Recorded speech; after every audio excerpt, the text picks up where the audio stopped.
de rigueur. Ready-to-drink tea is also increasingly chic and is generally offered as an iced alternative to other cola-based carbonated sweet drinks.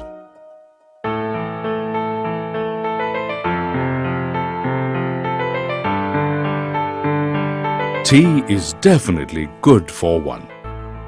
In addition to being a natural product that does not need any inclusion of additives or preservatives, it contains flavonoids that are known to be antioxidants. These serve to enhance the body's capacity to overcome the action of free radicals in the organism. Much research has been done in the laboratories of the world that tell us of the positive effects of tea in overcoming hypertension and other coronary ailments. What is most engaging about tea is that it is so easily brewed. One needs just freshly boiled water and little else. It is also the cheapest fine beverage available. And modern-day haute cuisine has recognized this virtue in the most positive light and has striven to present their fare as a complement to fine tea. Notable is this posting on the BBC website in the year 2009. Public health nutritionist Dr. Kerry Ruxton and colleagues at King's College London looked at published studies on the health effects of tea consumption. They found clear evidence that drinking 3 to 4 cups of tea a day can cut the chances of having a heart attack. Some studies suggested tea consumption protected against cancer, although this effect was less clear-cut. Other health benefits seen included protection against tooth plaque and potentially tooth decay, plus bone strengthening. Dr. Ruxton said, "Drinking tea is actually better for you than drinking water. Water is essentially replacing fluid. Tea replaces fluids and contains antioxidants, so it's got 2 things going for it." Whether tea is drunk as an iced beverage or as a hot drink, and whether it is green tea or black tea, the effects are very beneficial in terms of the impact on health. However, there are some necessary things to keep in mind with regard to obtaining the fullest enjoyment of tea, especially as a hot beverage. It is important to select the type of tea on the basis of the time of day and also personal preference. Whether it is before, after, or during a meal should also influence your choice. To gain the most from your tea consumption experience, there is yet another time-honored practice that is well worth examining. How would you brew your cup? No, this is not about a ceremonial elegance, but being watchful of the correct way, starting with the quality and purity of the water one boils and for how long, before the magical leaf of your choice and grade is infused for just the right amount of time.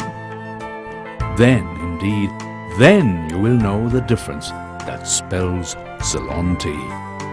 The very definition of serendipity, when you get it just right and just so.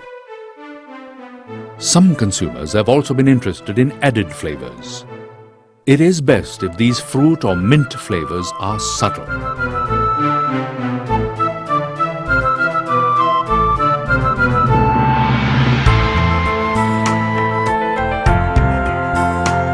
In an age-old tradition, the landed gentry in England favored adding a hint of tangy oil of bergamot, and this version gained fame as Earl Grey tea.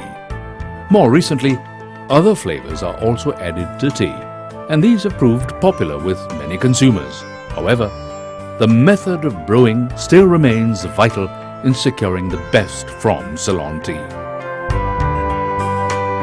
Clearly then, Ceylon tea, in the modernity of our times, is a great deal more than a business enterprise. It is more than planting and harvesting a crop. Rather, it is a whole world of activity and precise practices that are time-honored and demanding of dedicated patience and resolve.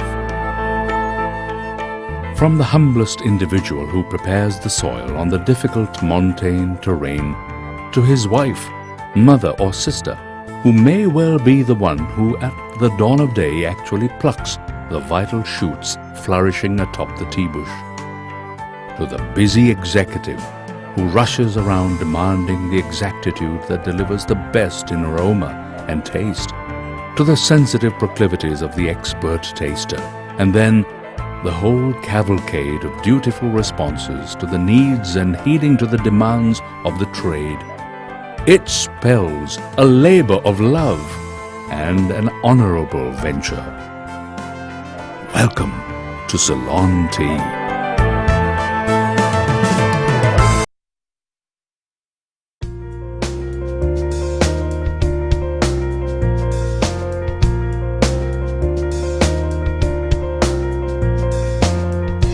Gradings which are used in Sri Lanka to classify teas are not by any means the indication of their quality, but their size and appearance. There are two main categories. They are leaf grades and smaller broken grades. Leaf grades refer to the size and appearance of the teas that were produced during Sri Lanka's colonial era, which are still being used, and the others refer to the modern tea style and appearance. This is by no means an exhaustive list of Ceylon tea grades, but serves as an introduction to some of the popular grades produced both by the low and hill country plantations. Leaf grades. OPA, Orange Pekoe A, the largest whole leaf with a wiry appearance. A delicate brew that varies in taste according to the different elevations at which it is grown.